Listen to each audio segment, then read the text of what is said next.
Hello good evening friends. मेरा नाम योगेंद्र प्रसाद है और मैं पुस्तक पढ़ रहा हूँ बड़ा सोच का बड़ा जादू। आपसे रिक्वेस्ट है इस पुस्तक को खरीद कर पढ़ें। बताता है सफलता के गुर सीखें, बड़ा सोचें और वो सब पाएं जिसकी आपको हमेशा चाह थी। तो इसका चैप्टर नंबर 4 है कि बड़ा कैसे सोचें। तो कहता है इसमें कि हाल ही में मैंने एक बड़ी औद्योगिक कंपनी के रोजगार विशेषज्ञ से चर्चा की। यह विशेषज्ञ हर साल 4 महीने कॉलेजों में जाकर वहां के प्रतिभाशाली सीनियर छात्रों को अपनी कंपनी के जूनियर एग्जीक्यूटिव प्रशिक्षण कार्यक्रम के लिए चुनती थी। उसकी बातों से लगा जैसे वह छात्रों के रवैये से निराश थे। मैं हर दिन 8 से 12 ऐसे कॉलेज सीनियर्स का इंटरव्यू लेती हूं जो हमारे साथ काम करना चाहते हैं। हम स्क्रीनिंग इंटरव्यू में जिस बात पर सबसे ज़्यादा ध्यान देते हैं वह होती है उसकी प्रेरणा, उसका प्रयोजन। हम यह जानना चाहते हैं कि क्या यह आदमी कुछ साल बाद हमारे लिए बड़े प्रोजेक्ट कर सकता है, हमारे ब्रांच ऑफिस या फैक्ट्री को संभाल सकता है या किसी और तरीके से कंपनी के लिए बड़ी जिम्मेदारी उठा सकता है। मुझे यह कहना पड़ेगा कि मैं जिन लोगों से चर्चा करती हूँ उनमें से ज़्यादातर सीनियर्स के व्यक्तिगत लक्ष्यों को देखकर मैं खुश नहीं हूँ। आपको यह जानकर हैरत होगी कि यह 22 साल के लड़के हमारी बाकी किसी चीज़ से ज़्यादा हमारे रिटायरमेंट प्लान में रुचि लेते हैं। उनका दूसरा पसंदीदा सवाल होता है, क्या मुझे घूमने को मिलेगा? उनमें से ज़्यादातर लोगों के लिए सफलता शब्द सुरक्षा का पर्यायवाची होता है। हम इस तरह के लोगों को अपनी कंपनी से जोड़ने का जोखिम क्यों उठाएं? आज के युवा बाकी बातों में तो इतने आधुनिक हो गए हैं, लेकिन मेरी समझ में यह नहीं आता कि वे अब भी अपने भविष्य के बारे में इतना संकुचित रवैया क्यों रखते हैं। हर दिन अवसर बढ़ते जा रहे हैं। वैज्ञानिक और औद्योगिक क्षेत्रों में हमारा देश रिकॉर्ड तरक्की कर रहा है। हमारी जनसंख्या तेज़ी से बढ़ रही है। अगर अमेरिका में तरक्की का कोई युग है तो यही है। अब अगर इतने सारे लोगों की सोच इतनी छोटी है तो इसका मतलब यह हुआ कि अगर आप सचमुच बड़ा सोचते हैं तो आपके सामने बहुत कम प्रतियोगिता है और आपके लिए एक बहुत बड़े कैरियर का रास्ता खुला हुआ है। सफलता के मामले में लोगों को इंच और पाउंड के हिसाब से नहीं नापा जाता, न ही उन्हें कॉलेज की डिग्रियों से या पारिवारिक पृष्ठभूमि के पैमाने से नापा जाता है। उन्हें तो उनकी सोच के आकार से नापा जाता है। आप कितना बड़ा सोचते हैं यही आपकी उपलब्धियों के आकार को तय करता है। देखते हैं हम किस तरह अपनी सोच को बड़ा कर सकते हैं। कभी आपने खुद को खुद से पूछकर देखा है? कभी आपने खुद से पूछकर देखा है मेरी सबसे बड़ी कमजोरी क्या है? शायद इंसान की सबसे बड़ी कमजोरी खुद का मूल्यांकन कम करने की होती है, यानी कि खुद को सस्ते में बेचने की कमजोरी। आत्म मूल्यांकन में कमी अनगिनत तरीकों से साफ दिखती हैं। जॉन अखबार में एक नौकरी का विज्ञापन देखता है। वह इसी तरह की नौकरी करना चाहता है, परंतु वह इसके लिए कोई कोशिश नहीं करता क्योंकि वह सोचता है मैं इस नौकरी के लिए पर्याप्त योग्य नहीं हूँ, इसीलिए कोशिश करने की मेहनत क्यों करूं। यह जिम जॉन के साथ डेटिंग पर जाना चाहता है, परंतु वह उससे नहीं पूछता क्योंकि उसे लगता है कि वह तैयार नहीं होगी। टॉम को लगता है कि मिस्टर रिचर्ड्स उसके माल के अच्छे ग्राहक हो सकते हैं, परंतु टॉम मिस्टर रिचर्ड्स से मिलने नहीं जाता। उसे लगता है कि मिस्टर रिचर्ड्स जैसे बड़े आदमी उससे नहीं मिलेंगे। पिट नौकरी का आवेदन भर रहा है। उसमें एक प्रश्न पूछा जाता है, आप शुरुआत में कितनी तनख्वाह चाहेंगे? पिट एक छोटी सी रकम लिख देता है क्योंकि उसे लगता है कि वह इससे ज़्यादा तनख्वाह के योग्य नहीं है, जबकि वह इससे ज़्यादा तनख्वाह पाना चाहता है। हजारों साल से दार्शनिक हमें यह अच्छी सलाह देते आ रहे हैं कि खुद को जानें, परंतु ज़्यादातर लोग इस सलाह का मतलब यह निकालते हैं कि खुद के नकारात्मक पहलू को जानें। ज़्यादातर आत्ममूल्यांकनों में लोग अपनी गलतियों, कमियों और अयोग्यताओं की लंबी सी मानसिक सूची बना लेते हैं। हमें अपनी कमियां पता हो, अच्छी बात है। इनसे हमें यह पता चलता है कि हमें इन क्षेत्रों में सुधार करना है, परंतु अगर हम सिर्फ अपने नकारात्मक पहलू को ही जान पाएं तो हम परेशानी में फंस जाएंगे। हमारा मूल्य अपनी नज़रों में कम हो जाएगा। यहाँ एक अभ्यास दिया गया है जिससे आप अपने सच्चे आकार को नाप सकते हैं। मैंने इसे एग्जीक्यूटिव और सेल्स पर्सनल के अपने प्रशिक्षण कार्यक्रमों में आजमाया है। यह वाकई काम करता है। अपने 5 प्रमुख गुणों को तय करें। किसी निष्पक्ष दोस्त की मदद लें, जैसे आपकी पत्नी, आपका सीनियर, आपका प्रोफेशन, कोई समझदार व्यक्ति जो आपकी सच्ची राय दे सके। गुणों के उदाहरण हैं शिक्षा, अनुभव, तकनीकी योग्यता, हुलिया, संतुलित घरेलू जीवन, रवैया, व्यक्तिगत लीडरशिप की योग्यता। हर गुण के सामने अपने उन 3 परिचित व्यक्तियों के नाम लिख लें जो बेहद सरल हैं, परंतु उनमें यह गुण उतनी मात्रा में नहीं है जितनी मात्रा में यह गुण आप में है। इस अभ्यास को पूरा कर लेने पर आप पाएंगे कि आप किसी न किसी बात में कई सफल लोगों से आगे हैं। ईमानदारी से आप एक ही निष्कर्ष पर पहुंच सकते हैं, आप जितना सोचते हैं आप उससे बड़े हैं। इसलिए आप अपनी सोच को अपनी असली आकार के हिसाब से बना लें। उतना ही बड़ा सोचें जितने बड़े आप हैं और कभी खुद को सस्ते में न बेचें। जो व्यक्ति अचल शब्द के लिए दुर्विध शब्द का प्रयोग करता है या जो बचत की जगह मितव्ययता का शब्द का प्रयोग करता है, उसके बारे में हम यह जान जाते हैं कि उसकी शब्दावली का दायरा बड़ा है, परंतु क्या उसके पास एक बड़े चिंतक की शब्दावली है? शायद नहीं। जो लोग कठिन शब्दों का प्रयोग करते हैं, जो लोग ऐसे अलंकारिक वाक्यों का प्रयोग करते हैं, उन्हें समझने में आम लोगों को कठिनाई होती हैं। वे दरअसल दिखावटी और घमंडी लोग होते हैं और दिखावटी लोग आमतौर पर छोटे चिंतक होते हैं। किसी व्यक्ति की शब्दावली का महत्वपूर्ण पैमाना उसके शब्दों की संख्या या आकार नहीं है। असली महत्व की बात तो यह है कि उसके शब्दों को उस पर और सामने वाले पर क्या प्रभाव पड़ रहा है। यहाँ एक मूलभूत बात बताई जा रही है। हम शब्दों और वाक्यों में नहीं सोचते हैं। हम तस्वीरों और बिंबों में सोचते हैं। शब्द विचारों के कच्चा माल है। जब इन्हें बोला जाता है या पढ़ा जाता है तो हमारा दिमागी कंप्यूटर इन शब्दों को अपने आप तस्वीरों में बदल लेता है। हर शब्द, हर वाक्य आपके दिमाग में एक अलग तस्वीर बनाता है। अगर कोई यह कहता है कि जिम ने एक स्प्लिट टेबल खरीदा है तो हमारे दिमाग में एक अलग तस्वीर बनती है, परंतु अगर आपको बताया जाता है कि जिम ने एक नया रैंच हाउस खरीदा है तो आपके दिमाग में दूसरी ही तस्वीर बनती है। हमारे दिमाग में अलग अलग तस्वीरें अलग अलग शब्दों की वजह से बनती हैं।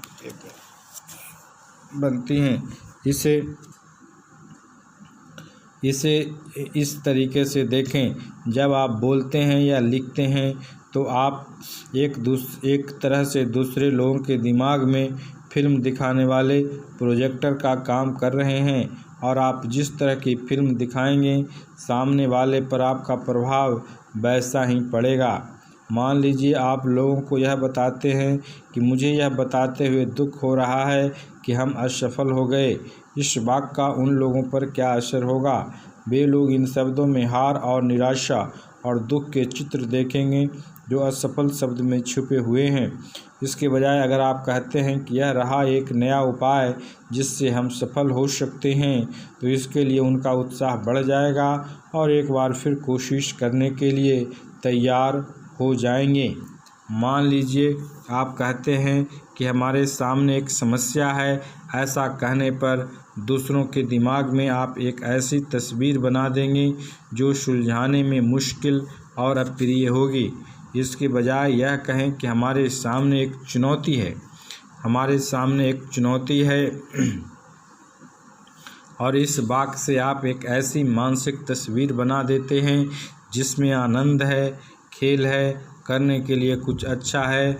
या किसी समूह से कहें कि हमने काफ़ी बड़ा खर्च कर डाला और लोगों को लगता है कि खर्च हुआ पैसा कभी वापस नहीं लौटेगा। निश्चित रूप से यह नकारात्मक वाक्य है। इसके बजाय यह कहें हमने काफ़ी बड़ा निवेश किया है और लोग एक ऐसी तस्वीर बना लेंगे जिसे बाद में लाभ लौटता हुआ दिखता है और यह एक बहुत सुखद दृश्य होता है।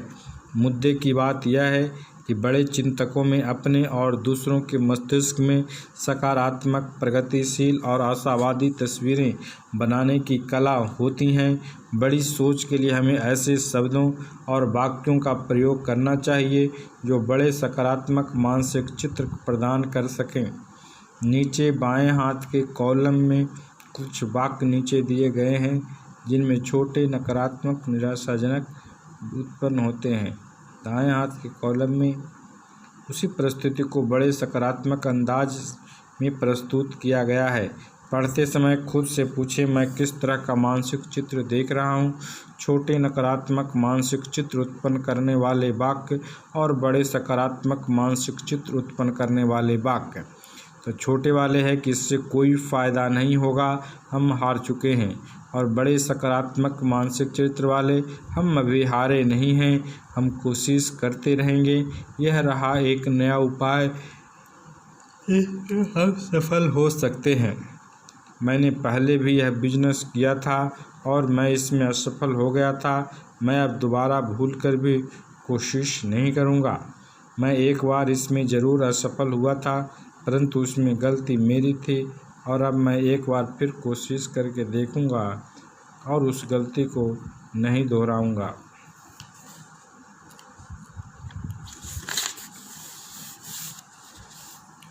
छोटे नकारात्मक मानसिक चरित्र उत्पन्न करने वाले वाक्य और बड़े सकारात्मक मानसिक चरित्र उत्पन्न करने वाले वाक्य। तो जैसे है छोटे में कि मैंने कोशिश करके देखा है परंतु यह माल बिकता ही नहीं है, लोग इसे खरीदना नहीं चाहते। अब तक मैं यह माल नहीं बेच पाया हूँ, परंतु मैं जानता हूँ कि यह अच्छा है और ऐसा फार्मूला ढूंढ ही लूँगा जिससे यह धड़ाधड़ बिकने लगे। अब तक मैं यह माल नहीं बेच पाया हूँ, परंतु मैं जानता हूँ कि यह अच्छा है और ऐसा फार्मूला ढूंढ ही लूँगा जिससे यह धड़ाधड़ बिकने लगे। बाजार माल से अटा पड़ा है। सोचिए 75% संभावित माल तो पहले ही बिक चुका है। बेहतर है कि इससे बाहर निकल जाऊं। सोचिए 25% बाजार तो खुला पड़ा है। मैं बिल्कुल कोशिश करूंगा, यह बहुत बड़ा अवसर है। उनके ऑर्डर छोटे होते हैं, अब उनके पास नहीं जाऊंगा। उनके ऑर्डर अब तक छोटे हैं। मैं ऐसी योजना बनाता हूं जिससे वे मुझसे और ज़्यादा माल खरीदें। आपकी कंपनी में चोटी पर पहुंचने में मुझे 5 साल लगेंगे और 5 साल बहुत लंबा समय है। मेरी इसमें कोई रुचि नहीं है।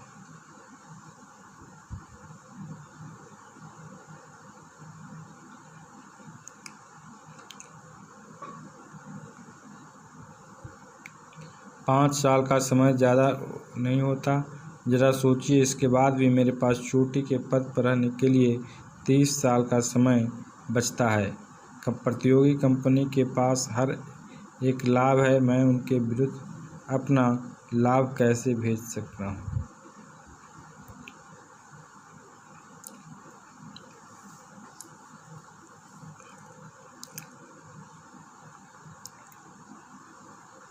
तो प्रतियोगी कंपनी के पास हर लाभ है, मैं उनके विरुद्ध माल कैसे बेच सकता हूँ। प्रतियोगी कंपनी दमदार है, मैं इससे इनकार नहीं करता, परंतु किसी के पास भी पूरे लाभ नहीं होते।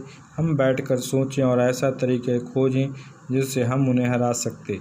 कोई भी माल नहीं करेगा वर्तमान स्वरूप में, शायद इसे न बेचा जा सके, परंतु हम कुछ परिवर्तनों के बारे में विचार करके इसे बेच सकते हैं।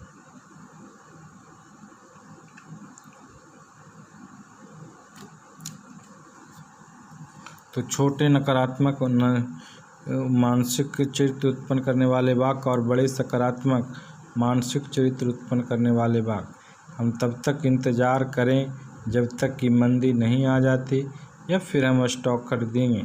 हम अभी निवेश करते हैं। हम मंदी के बारे में भला क्यों सोचें। हम समृद्धि के बारे में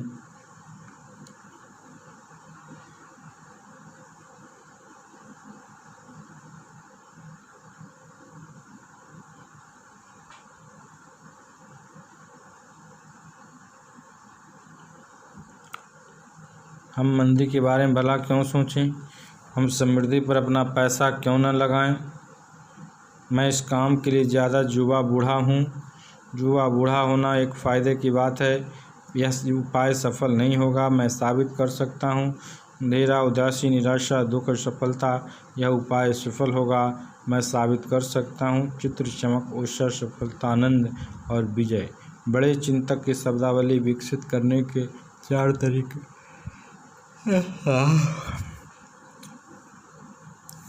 यहाँ 4 तरीके दिए जा रहे हैं जिनकी मदद से आप बड़े चिंतक की शब्दावली विकसित कर सकते हैं। अपनी भावनाओं को व्यक्त करने के लिए बड़े सकारात्मक आशावादी शब्दों और वाक्यों का प्रयोग करें। जब कोई आपसे पूछता है आप कैसा महसूस कर रहे हैं और आप उसे जवाब देते हैं मैं थका हुआ हूँ, मुझे सिर दर्द है, काश कि आज शनिवार होता, मेरा आज बहुत बुरा हाल है, तो आप अपनी स्थिति में हाथों खराब कर रहे हैं।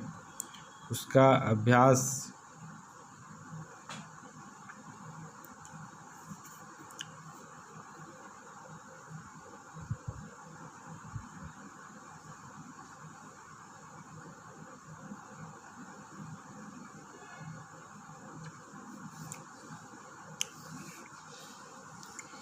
मैं थका हुआ हूँ, मुझे सिर दर्द है, काश आज शनिवार होता, मेरा आज बहुत बुरा हाल है, तो आप अपनी स्थिति को अपने ही हाथों खराब कर रहे हैं। इसका अभ्यास करें। यह एक बहुत आसान बात है, परंतु इसमें बहुत शक्ति है। जब भी कोई आपसे पूछे आप कैसे हैं या आप आज कैसा महसूस कर रहे हैं, तो जवाब में हमेशा कहें बहुत बढ़िया, शानदार और आप कैसे हैं, या कहें बेहतरीन और शानदार। हर मौके पर कहें आप बढ़िया महसूस कर रहे हैं, आप सचमुच बढ़िया महसूस करने लगेंगे और ज़्यादा बड़ा भी एक ऐसे व्यक्ति बने जो हमेशा बढ़िया महसूस करता है, जिससे दोस्त बनते हैं।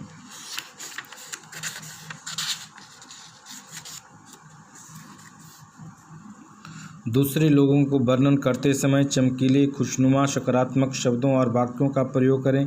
नियम बना लें कि आप अपने सभी दोस्तों और सहयोगियों के लिए बड़े सकारात्मक शब्दों का प्रयोग करेंगे। जब आप किसी के साथ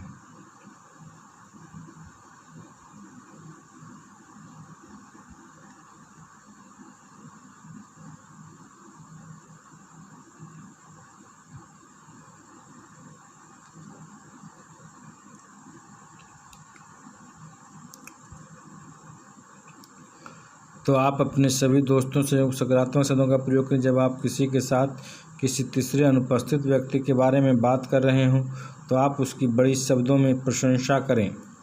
हाँ, वह बढ़िया आदमी है, लोग कहते हैं उसका काम बहुत बढ़िया है। इस बात का ध्यान रखें कि आप उसकी बुराई न करें या घटिया भाषा का इस्तेमाल न करें।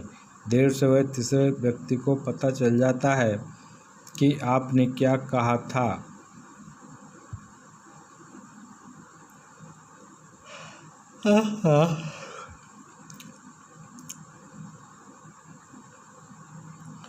तो आपको पता चल जाता है कि आपने क्या कहा था, और आपने जो बुराई की थी वह आपको ही बुरा बना सकती हैं। दूसरों को उत्साह बढ़ाने के लिए सकारात्मक भाषा का प्रयोग करें। हर मौके पर लोगों की तारीफ करें। अपनी पत्नी और अपने पति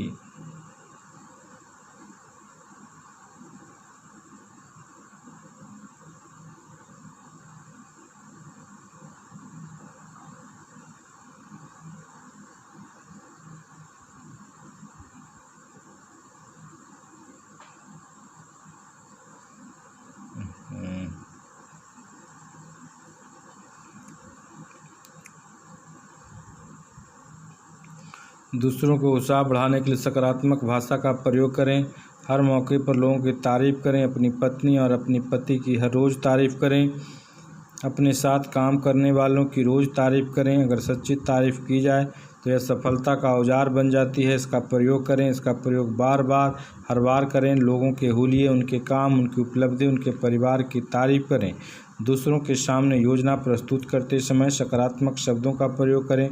जब लोग इस तरह की बात सुनते हैं, मैं आपको एक अच्छी खबर सुनाना चाहता हूँ, हमारे सामने एक सुनहरा अवसर है, तो उनके दिमाग में आशा जग जाती है।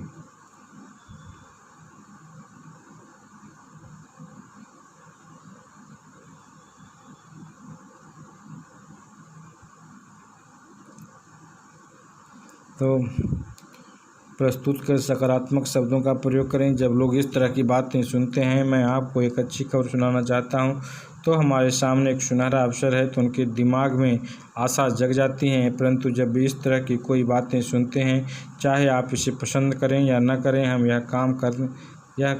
यह काम करना है, तो दिमाग की फिल्म बोझिल, बोरिंग हो जाती है और वे भी इसी तरह के हो जाते हैं। जीत का वादा करें, उनकी आंखों में चमक आ जाएगी। जीत का वादा करें और आपको समर्थन हासिल हो जाएगा।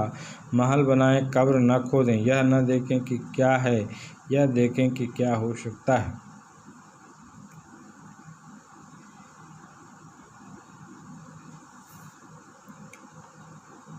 यह न देखें कि क्या है और यह देखें कि क्या हो सकता है। बड़े चिंतक सिर्फ यही नहीं देखते,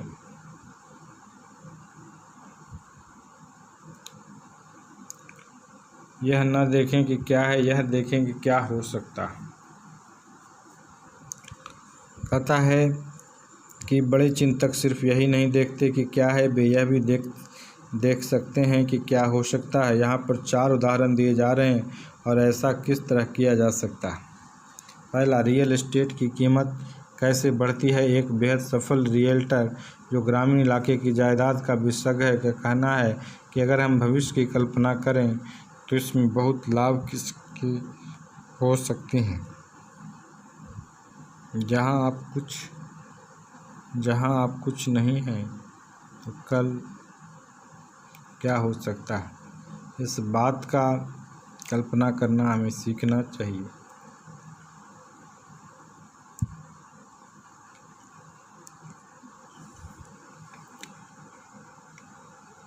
मेरे दोस्त ने कहा कि ग्रामीण इलाका होने के कारण यहाँ ज़्यादातर ज़मीन जायदाद आकर्षक नहीं होते। मैं इसलिए सफल हुआ क्योंकि मैं अपने ग्राहकों को यह नहीं बताता कि उनकी फार्म की हालत अभी कैसी है। मैं अपने पूरे सेल्स प्लान को इस बात के चारों तरफ बनाता हूँ कि यह फर्म भविष्य में क्या बन सकता है।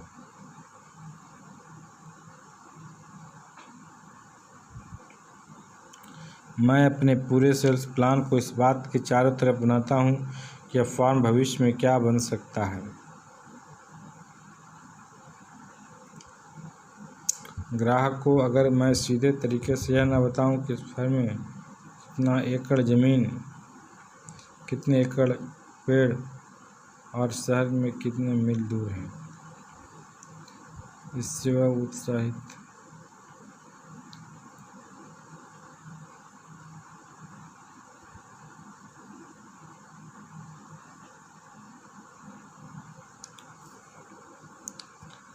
के होने के कारण यहाँ ज़्यादातर ज़मीन जायदाद बहुत आकर्षक नहीं होते। सफल हुआ क्योंकि मैं ग्राहकों को यह नहीं बताता कि उसके हार की हालत अभी कैसी है। मैं अपने पूरे सेल्स प्लान को इस तरह बात के चारों तरफ बनाता हूँ कि यह फॉर्म भविष्य में क्या बन सकता है। ग्राहक को अगर मैं सीधे तरीके से यह बताऊँ कि इस फॉर्म में इतने एकड़ ज़मीन और इतने एकड़ पेड़ हैं, तो यह शहर से इतने मीलों दूर है, जो वह उत्साहित नहीं होगा और उससे कभी नहीं कार खरीदेगा।